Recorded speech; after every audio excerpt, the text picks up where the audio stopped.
शारजापुर नाम के गांव में श्याम नाम का हलवाई रहा करता था। घर में उसकी पत्नी राधा, बड़ा बेटा अनिल और बेटी रश्मि रहा करती थी। श्याम के दुकान के पास पड़ोसी रघु का ठेला लगा करता था। वो भी अलग अलग किस्म के पदार्थ बनाकर बेचा करता था। श्याम को उसकी पत्नी राधा उसके काम में बहुत मदद किया करती थी और साथ ही में वो घर गृहस्थी भी संभाला करती थी। एक दिन श्याम के दुकान पर उसका बेटा अनिल आया और बोला, पिताजी, मेरा स्कूल में पहला नंबर आया है। सच में बेटा? ये लो, तुम कचौरी और जलेबी खाओ। पिताजी, इसका अव्वल नंबर आया तो आप इसे कचौरियाँ दे रहे हो, और मेरा अव्वल नंबर आया तो मुझे कोई पूछता ही नहीं। अरे मैं तो भूल ही गया, मेरी राजकुमारी के नंबर भी कभी कम आ सकते हैं क्या? मुझे इस अनिल से ज्यादा चाहिए। अच्छा ले लो, मगर मेरा एक काम करना पड़ेगा। कौन सा काम पिताजी? माँ को बोलना 5 किलो गुलाब जामुन बनाकर तैयार रखना। अब दोनों बच्चे कचौरी और जलेबी खाकर घर चले जाते हैं। रघु की लड़की प्रिया भी उन दोनों के साथ पढ़ा करती थी, मगर शाम की तरक्की और उसके बच्चों का अव्वल नंबर आता देख रघु बहुत जलता था। उसी दिन राधा राशन लाने के लिए बाजार जाती है। बहुत तेज धूप होने के कारण राधा को चक्कर आ जाता है और वो एक जगह पर बैठ जाती है। थोड़ी देर बाद वो घर जाने के लिए निकलती है। अब राधा घर पहुंचकर आराम करने लगती है। कुछ देर बाद राधा के बच्चे घर पर आते हैं और राधा को देखकर बोलते हैं, क्या हुआ है माँ तुम्हें? बेटा, चक्कर आ गया था, जरा फैन लगा दो, मुझे बहुत गर्मी हो रही है। लगाया माँ फैन, उस फैन की हवा भी नहीं लगती। राधा और अनिल अपनी माँ को पेपर से हवा देते हैं। थोड़ी देर बाद शाम घर आता है। क्या हुआ है तुम्हें राधा, ऐसे लेटी हुई हो? मुझे जरा चक्कर आ गया था, इसीलिए लेटी हूँ। अरे जरा उठो, वो 5 किलो गुलाब जामुन बनाने हैं, चलो। तुम्हें मेरी नहीं, तुम्हें गुलाब जामुन की पड़ी है। ये फैन है कि हवा नहीं फेंकता। तुम्हें बोला तो तुम कूलर भी नहीं ले आते। अरे ठीक है भाग्यवान, कल ही कूलर ले आता हूँ। अगले ही दिन शाम उसके घर एक नया कूलर लेकर आता है। उसकी पत्नी अब खुश होकर उसके दुकान के सारे काम कूलर के सामने बैठकर करने लगी। अब राधा और श्याम बहुत खुश रहने लगे। ऐसे ही एक दिन उनका पड़ोसी रघु उनके घर आता है। अरे तेवर तो देखो इन गरीबों के, कूलर लाए हैं घर में। अरे आओ रघु, कैसे आना हुआ? अरे दोस्त, तुमसे मिलने आया हूँ। अच्छा बैठो, ये लो चाय। धन्यवाद दोस्त, तुम ही मेरे सच्चे दोस्त हो। अरे श्याम, ये इतना महंगा कूलर कैसे लिया तुमने? अरे राधा को काम करने में बहुत कठिनाइयां आ रही थी, इसीलिए कूलर ले लिया। अच्छा, सही किया भाई। चलो मैं चलता हूँ। रघु शाम के घर से निकलकर मन ही मन जलता है और उसे नुकसान पहुंचाने के बारे में सोचने लगता है। अगली सुबह उठकर वो एक मच्छर मारने का स्प्रे लेता है और शाम की बनाई कचौरी और जलेबी पर डाल देता है। हर रोज की तरह लोग उसकी दुकान पर भीड़ करते हैं। बहुत सारे लोग कचौरी और जलेबी खरीद कर खाने लगते हैं। कुछ ही देर बाद लोगों के पेट में दर्द होने लगता है। कुछ लोगों को उल्टियां होने लगती है। अब लोग शाम से सवाल पूछने लगते हैं और गुस्से में आकर शाम को बहुत मारने लगते हैं। लोग शाम की इतनी मार पिटाई करते हैं कि वो सीधा अस्पताल जाता है। कुछ लोग ये खबर राधा को देते हैं। अरे राधा, श्याम भाई साहब को किसी ने बड़ी बेरहमी से मारा है। अब उन्हें सरकारी अस्पताल में भर्ती किया गया है। राधा ये खबर सुनकर बहुत रोने लगती है। उसे समझ नहीं आता कि अब वो क्या करे। राधा सीधे हॉस्पिटल में चली जाती है। अजी, ये क्या हुआ है? आपको गांव के लोगों ने क्यों मारा? श्याम इस सदमे से कोमा में चला जाता है, लेकिन राधा के पास उसका इलाज करने के लिए पैसे भी नहीं होते। अब राधा मायूस होकर घर चली आती है। राधा को देख उसके बच्चे उससे पूछते हैं, माँ, पिताजी कहाँ पर है? वो तुम्हारे साथ क्यों नहीं आए? पिताजी को डॉक्टर ने आराम करने को बोला है, इसीलिए वो अस्पताल में आराम कर रहे हैं। अब तुम सब सो जाओ। राधा बच्चों को खाना खिलाकर सुला देती है और रात के समय सोचते सोचते रोने लगती है। तभी एक आवाज आती है, राधा, राधा, रो नहीं। कौन है? राधा, मैंने तुम्हें आवाज दिया है। मैं कूलर हूँ, एक जादुई कूलर। पहले रोना बंद करो और बताओ क्या हुआ है। हे जादुई कूलर, मेरे पति के साथ क्या हुआ है मुझे कुछ पता नहीं है। उन्हें लोगों ने बहुत मारा है, जिसकी वजह से वो कोमा में है, और उनका इलाज करने के लिए मेरे पास पैसे भी नहीं है। अब मैं क्या करूँ जादुई कूलर? राधा, पहले रोना बंद करो। कूलर उसके सामने 1 लाख रुपए रख देता है और उसे राधा को लेने के लिए कहता है। ये पैसे मैं कैसे ले सकती हूँ? ये मेरे नहीं है। मैं गरीबों की मदद करता हूँ, इसलिए तुम्हें ये दे रहा हूँ। इसे लेकर तुम शाम का इलाज करना। राधा कूलर को धन्यवाद देकर वो पैसे ले लेती है और शाम को अच्छे अस्पताल में भर्ती करवाकर उसका इलाज करवाती है। कुछ दिनों बाद शाम ठीक हो जाता है और घर आता है। अब कूलर फिर से उसे 1 लाख रुपए देता है नया धंधा शुरू करने के लिए। मुझे ये पैसे नहीं चाहिए। आपने हमारी जो सहायता की उसके लिए आपका बहुत बहुत धन्यवाद। ये अच्छे काम के लिए है, तुम ले लो। अगले दिन रघु को उस जादुई कूलर की बात पता चलती है और वो उस कूलर को चुराने का विचार मन में लाता है। उसी रात रघु वो कूलर चुरा लेता है और अपने घर ले जाकर छुपा देता है। अच्छा हुआ अब ये कूलर हमारे घर आ गया। अब मैं जितना चाहूँ उतना पैसा कमा सकता हूँ। हे जादुई कूलर, मुझे 1 लाख रुपए दे दे। जादुई कूलर से पैसे मांगते ही उस कूलर से धुआं निकलना शुरू होता है। रघु का पूरा घर धुएं से भर जाता है और उसे सांस लेने में भी तकलीफ होने लगती है। ये क्या हो रहा है? जादुई कूलर से पैसे की वजह धुआं क्यों निकल रहा है? लालची रघु, अगर तुमने खुद जाकर शाम से माफी नहीं मांगी तो मैं तुम्हें जलाकर राख कर दूंगा और तुम्हें समझ भी नहीं आएगा कि क्या हुआ है। मुझे सब पता है कि तूने मच्छर मारने की दवा मिठाइयों पर डालकर लोगों को बीमार किया है। अब तू बताता है या फिर मैं बताऊं? नहीं नहीं, मैं सब सच सच बता दूंगा। मैं माफी भी मांगूंगा। अब रघु शाम के घर कूलर लेकर जाता है और शाम से घटा पूरा किस्सा विस्तार से बताता है। अरे, हमारा कूलर तुम्हारे पास क्या कर रहा है? मैं इसे चुरा कर अपने घर ले गया था और इस कूलर ने मेरी आंखें खोल दी। ये सब मेरा किया कराया है। तू जो चाहे वो सजा मुझे दे सकता है। मगर तूने ऐसा क्यों किया? मैं लालच में आ गया था और तुझसे जलता था, इसलिए मैंने ये कदम उठाया। आज से तेरी मेरी दोस्ती खत्म। शाम पुलिस कंप्लेंट करके रघु को अपने किए की सजा दिलवाता है और अपने घर आए हुए जादुई कूलर का धन्यवाद करता है। हे जादुई कूलर, तुम्हारा बहुत बहुत धन्यवाद। आज तुम्हारी वजह से मेरा घर और मेरी तबीयत सही सलामत है। शाम और उसकी पत्नी उस जादुई कूलर की सहायता से घर के सारे काम करते हैं और इतना ही नहीं, वो गांव के सभी गरीबों की मदद भी करने लगते हैं। इस कहानी से हमें ये सीख मिलती है कि कभी भी किसी की तरक्की से जलना नहीं चाहिए। जो करना है वो अपने बलबूते पर करना चाहिए। जमशेदपुर नाम के राज्य में राम नाम का आदमी अपने परिवार के साथ रहता था। उसकी दूसरी पत्नी रजनी और पहली पत्नी की बेटी राधा और रजनी की बेटी दिशा घर में रहा करती थी। राम कड़ी मेहनत किया करता था। पत्नी रजनी उसकी बेटी दिशा का अच्छा लालन पोषण किया करती थी, लेकिन राधा का हमेशा तिरस्कार करती थी क्योंकि वो सौतेली लड़की थी। ये बात राम की नजर में आती, मगर वो कुछ बोलता तो दोनों के बीच हमेशा झगड़ा हो जाता और ये बात राधा को बिल्कुल पसंद नहीं थी। वो अपने पिता को हमेशा समझाती और उन्हें चुप रहने कहती। आप मेरे साथ हो ना, फिर माँ से क्यों झगड़ा करते हो? अरे, वो तुमसे सौतेला व्यवहार करती है, उसे अकल नहीं है कि तुम कितनी अच्छी हो। आप माँ से लड़ते हो, ये मुझे अच्छा नहीं लगता। अच्छा, नहीं लड़ूंगा, ठीक है। कुछ दिनों बाद राम जंगल में लकड़ियां तोड़ने जाता है। बारिश का मौसम होता है। जंगल जाने के बाद जोर की बारिश होने लगती है, बिजलियां कड़कने लगती है और दुर्भाग्य से एक कड़कती बिजली राम के ऊपर गिरकर राम की मौत हो जाती है। अब उसके परिवार को चलाने के लिए कोई नहीं रहता और सारी जिम्मेदारी राधा के सिर पर आ जाती है। राधा अब घर के सारे काम करने लगी और बाहर कुछ काम मिले तो वो भी करने लगी। इस सब के बावजूद रजनी उससे सौतेला व्यवहार ही करती थी, लेकिन बेचारी राधा चुपचाप घर के सारे काम किया करती थी। काम करते समय अगर उससे कुछ गलती हो गई तो उसकी माँ उसे सजा देती थी। ऐसे ही एक दिन राधा आंगन में काम कर रही थी। उसकी माँ ने उसे आवाज दिया। अरे ओ राधा, कहाँ मर गई? ये काम कौन करेगा? आई माँ, अरे जल्दी आ, क्या कर रही है? हाँ माँ, बोलो, क्या काम है? ये यहाँ पड़े कपड़े ऐसे ही पड़े रहने देने वाली है क्या? तुझे कपड़े नहीं धोने हैं क्या? जी माँ, वो रह गया, अभी करती हूँ। राधा अब कपड़े धोने बैठती है और कपड़े धोते धोते बहुत रोने लगती है। कपड़े धोने के बाद वो घर में चली जाती है। घर में जाते ही रजनी उसे बहुत भला बुरा कहती है। इतनी देर काम कर रही हो जैसे तुम्हारी माँ तुम्हें बहुत काम देती है। अब जल्दी जल्दी खाना बनाओ, मुझे बहुत जोरों की भूख लगी है। हाँ माँ, बहुत भूख लगी है, जल्दी खाना बनाओ। अब दिशा और रजनी एक जगह बैठकर गप्पे मारने लगते हैं और कुछ काम नहीं करते। ये सब देखकर राधा को बहुत बुरा लगता है, लेकिन वो अपना काम चुपचाप करने लगती है। ऐसे ही एक दिन राधा आंगन में कुछ लकड़ियां काट रही थी और तभी उसके हाथ में चोट लग गई। वो जोर जोर से रोने लगी। उसकी आवाज सुनकर उसकी माँ और उसकी बहन वहाँ आई। क्या हुआ, क्यों चिल्ला रही हो? उसके हाथ में खून देख दिशा बोलती है। दीदी को कुछ लगा है? अरे कुछ नहीं हुआ है, काम करने में उतनी ही छूट मिल जाती है, इसीलिए ये नाटक कर रही है।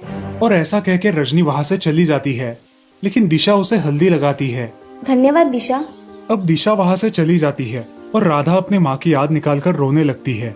अगले दिन राधा फिर से काम करने लगती है। उसके हाथ में बहुत दर्द होता है, फिर भी वो काम करती ही रहती है। वो कुएं में से पानी निकालने जाती है और गलती से उसके हाथ से बाल्टी पानी में गिर जाती है। जोर से आवाज होती है। वो आवाज सुनकर रजनी बाहर आती है। क्या हुआ कलमुही? अब क्या नुकसान किया तूने? मेरा तो तू नुकसान ही कर रही है। कुछ नहीं माँ, हाथ से बाल्टी गिर गई। और कर नुकसान। जा चल, बाल्टी निकाल कर ला। मुझे तैरना नहीं आता माँ, मुझे डर लगता है पानी से। मैं नहीं जाऊंगी। तू मुझे क्या पागल समझी है क्या? राधा बहुत रोने लगती है। फिर भी उसकी माँ उसे बहुत भला बुरा कहती है और अगर बाल्टी नहीं मिली तो घर में ना आने के लिए बोलती है। अब राधा के सामने कुएं में कूदने के अलावा कोई उपाय नहीं बचता। वो भगवान का नाम लेती है और एक रस्सी की मदद से कुएं में उतरने लगती है। वो बहुत गहराई तक पानी में उतरती है मगर उसे कोई बाल्टी नजर नहीं आती। वो और अंदर जाती है। अनजाने में वो एक सुंदर तालाब में आ जाती है। वो तालाब से बाहर निकलती है और उस तालाब के बाहर की दुनिया देखकर बहुत खुश हो जाती है। बाहर निकलने के बाद वहां के रास्ते पर उसे एक सेब का पेड़ दिखाई देता है जो रो रहा था। राधा उस पेड़ के पास जाती है और उससे बात करती है। हे सेब के पेड़, तुम क्यों रो रहे हो? क्या हुआ है तुम्हें? बेटी, मेरा ये पेड़ सेब के वजन से झुक गया है और मेरी टहनियां भी झुक गई है। इससे मुझे बहुत दर्द हो रहा है। क्या तुम मुझ पर लगे इन सेब को निकालोगी? क्यों नहीं पेड़, मैं अभी निकाल देती हूँ। ऐसा कहकर राधा उस पेड़ से सारे सेब निकाल लेती है। अब वो पेड़ बहुत हल्का महसूस करता है और राधा से कहता है, धन्यवाद बेटी, तुमने मेरी बहुत बड़ी मदद की है। अब मुझे हल्का हल्का महसूस हो रहा है। बेटी, तुम अब इस रास्ते से आगे जाओ। राधा उस पेड़ को धन्यवाद देके आगे बढ़ती है। आगे बढ़कर उसे एक गाय दिखाई देती है जो लंगड़ कर चल रही थी। वो गाय लंगड़ते हुए उसके पास आई और राधा से कहा, बेटी, क्या तुम मेरी थोड़ी मदद कर दोगी? हाँ करूँगी ना, बताओ क्या मदद करूँ मैं आपकी? मेरे पैर में कांटा चुभा है, क्या उसे निकाल दोगी? बहुत मदद होगी तुम्हारी। हाँ, मैं निकाल देती हूँ। राधा गाय के पैर से कांटा निकाल देती है। कांटा निकालते ही गाय को बहुत अच्छा लगता है और गाय उसे आशीर्वाद देती है। मुझे मदद करने के लिए धन्यवाद। बेटी, अब तुम आगे जा सकती हो, और अगर तुम्हें कोई भी जरूरत हो तो तुम मुझे आवाज लगा देना, मैं आ जाऊंगी। अब राधा उस गाय के बताए मुताबिक एक पहाड़ी पर चढ़ने लगती है। चढ़ते चढ़ते रास्ते में उसे एक जंगल लगता है जहाँ बहुत सारे पशु पक्षी होते हैं। तभी एक चिड़िया उसके कंधे पर आकर बैठती है और उससे बातें करने लगती है। लड़की, तुम कहाँ से आई हो और यहाँ क्या कर रही हो? कुएं में मेरी बाल्टी गिर गई थी, इसीलिए उसे लाने के लिए मैं पानी में कूद गई और यहाँ आ पहुँची। यहाँ की दुनिया तो बड़ी ही अनोखी है। यहाँ के सारे प्राणी बोलते हैं क्या? हाँ, यहाँ के सारे जानवर बोल सकते हैं और अपने मुताबिक जी भी सकते हैं। इस जंगल को भगवान का आशीर्वाद मिला है। तुम अब आगे जाओ। ठीक है। अब चिड़िया जैसा बताती है वैसा ही राधा करती है। आगे जाकर उसे एक झोपड़ी दिखाई देती है जो घास से बनी हुई थी। राधा उस झोपड़ी के पास जाती है और उसका दरवाजा ठकठकाती है। तभी अंदर से एक बूढ़ी दादी बाहर आती है। तुम कौन हो और यहाँ कैसे आई? मैं इस जंगल में तालाब से आई हूँ और मुझे बहुत भूख भी लगी है। क्या आप मुझे कुछ खाने को दोगी? मैं तुम्हें खाना दूंगी, मगर उसके बदले में तुम्हें मेरा एक काम करना होगा। कौन सा काम करना होगा मुझे? तुम्हें घर की साफ सफाई करनी होगी और साथ ही साथ खाना भी बनाना होगा। हाँ, मैं कर लूंगी दादी, मुझे ये सारे काम आते हैं। दादी, मैं ये सारे काम करूंगी। दादी उसे खाने के लिए खाना देती है और राधा अब दादी के साथ ही उस झोपड़ी में रहने लगी। वो घर के सारे काम करने लगी और दादी को भी उससे लगाव होने लगा। ऐसे ही एक दिन राधा जंगल में घूम रही थी। वहां उसे एक सुंदर राजकुमार दिखाई दिया और देखते ही उसे वो पसंद आ गया। अब राधा बस उस राजकुमार के ही सपने देखने लगी। क्या सोच रही हो बेटी? तुम कुछ खोई खोई सी हो। दादी, आज मैंने जंगल में एक राजकुमार को देखा जो बहुत ही खूबसूरत है। बेटी, वो इस राज्य के राजा का बेटा है। वो बहुत ही दयालु और दिलदार है। कुछ दिन बीत जाते हैं। एक दिन राधा को अपने माँ की बहुत याद आने लगती है। वो ये बात दादी को बताती है और दादी उसे एक झरने के पास लेकर जाती है।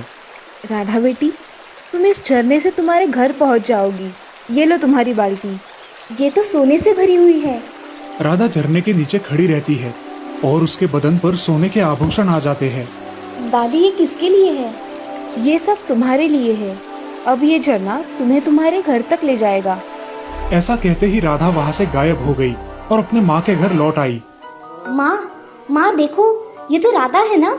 इसके बदन पर कितने आभूषण हैं देखो, सब सोने के लगते हैं। रजनी भी वहाँ आ जाती है और राधा से पूछताछ करती है। राधा सब सच बता देती है। अब उसकी माँ लालच में आकर अपनी बेटी दिशा से कहती है, बेटा दिशा, तू भी उस कुएं से उस जंगल में जा और जल्दी से सोना लेकर आ। जी माँ, अभी जाती हूँ। अब दिशा उस कुएं में कूद जाती है और तालाब से बाहर निकलती है। वो राधा ने बताए हुए रास्ते पर चलने लगती है। उसे भी रास्ते में वो सेब का पेड़ दिखाई देता है। बेटी, मेरे पेड़ के सेब निकाल दोगी? मुझे सोना चाहिए, मैं तुम्हारे पेड़ के सेब तोड़ने नहीं आई हूँ। ऐसा कह के दिशा उस पेड़ को वैसा ही छोड़ के आगे चली जाती है। अब आगे उसे रास्ते पर वो लंगड़ी गाय मिलती है। गाय उससे कहती है, बेटी, क्या तुम मेरी थोड़ी मदद कर दोगी? मैं यहाँ तुम्हारी मदद करने के लिए नहीं आई हूँ, मैं यहाँ सोना लेने आई हूँ। ऐसा कह के दिशा वहाँ से भी चली जाती है। आगे जाकर उसे वो घना जंगल लगता है और उसके कंधे पर वही चिड़िया आकर बैठती है।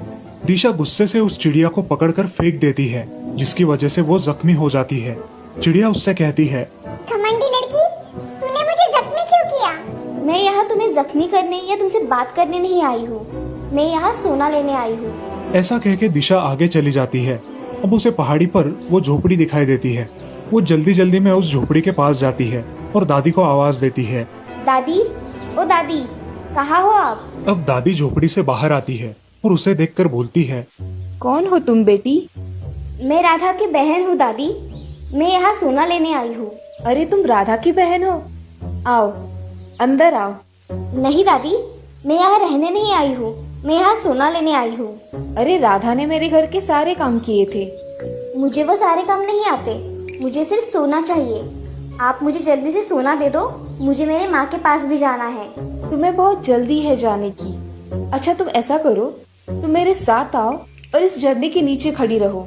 दादी जैसे कहती है वैसा ही दिशा करती है और झरने के नीचे जाकर खड़ी हो जाती है। तभी झरने का पानी दिशा के शरीर पर पड़ने लगता है और दिशा का रंग पूरा काला हो जाता है। अब वो उसका रंग देखकर दादी से बोलती है, दादी, झरने के पानी से मेरा रंग काला क्यों हो गया? मुझे सोना चाहिए, ये काला रंग नहीं। जिसका मन जैसा, ये झरना उसको वैसा ही फल देता है। राधा का मन साफ था, इसलिए उसको सोना मिला और तुम सिर्फ अपने ही बारे में सोचती रहती हो, इसलिए तुम्हें इस जादुई झरने ने काला रंग दिया है। अब ये हमेशा तुम्हारे साथ रहेगा। अब तुम चाहो तो इस झरने से घर जा सकती हो। अब दिशा रोते हुए अपने घर पहुंच जाती है और घर पहुंचते ही अपने माँ से कहती है, माँ देखो, उस दुनिया में कुछ नहीं मिलता। कौन हो तुम और ये दिशा जैसी आवाज कहाँ से आ रही है? अरे माँ, मैं दिशा ही हूँ, मेरा रंग काला हो गया है उस दुनिया में जाके। ऐसा कैसे हो सकता है? ये कलमुही राधा तो इतना सोना लेकर आई और तुम ये काला रंग लेकर आई हो। अरे ओ राधा, कहाँ मर गई? जी माँ, आपने बुलाया? तूने मेरी दिशा को झूठ मूठ का बताया था ना? नहीं माँ, मैंने तो सही सही बताया था। ये ऐसा कैसे हुआ मुझे नहीं पता।